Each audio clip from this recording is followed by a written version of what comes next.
Often we find ourselves feeling crestfallen, low-spirited, and depressed at random times. We can't always explain why it is we have this feeling, but we do. One reason is that we are trapped in our heads.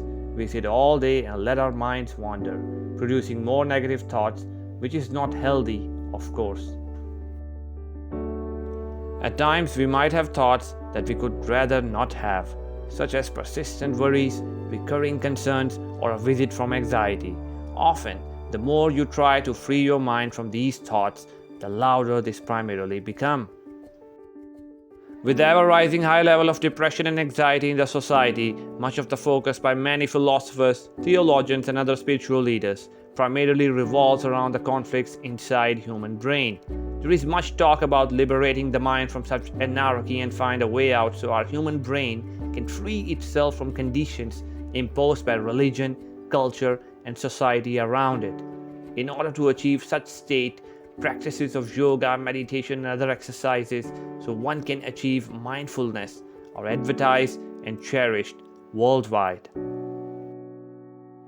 Jiddu Krishnamurti, a revolutionary thinker of the 20th century, has an immense influence on human consciousness.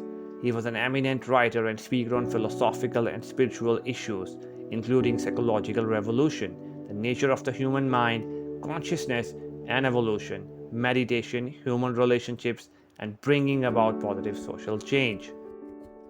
According to him, the brain of human beings has been shaped not only by experience, knowledge, and propaganda, but by centuries of tradition that has been handed down from generation to generation with a whole background of civilization and social impacts.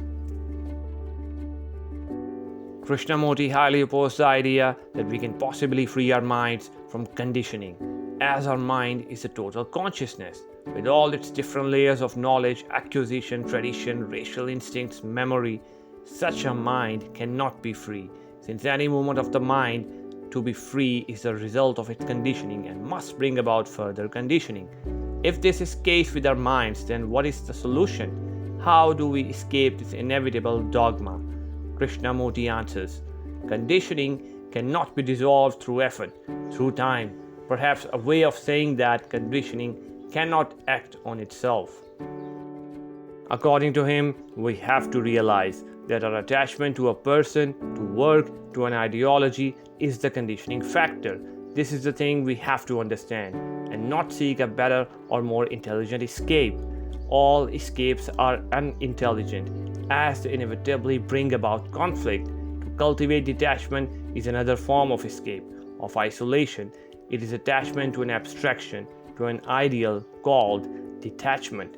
The ideal is fictitious, ego-made, and becoming the ideal is an escape from what is.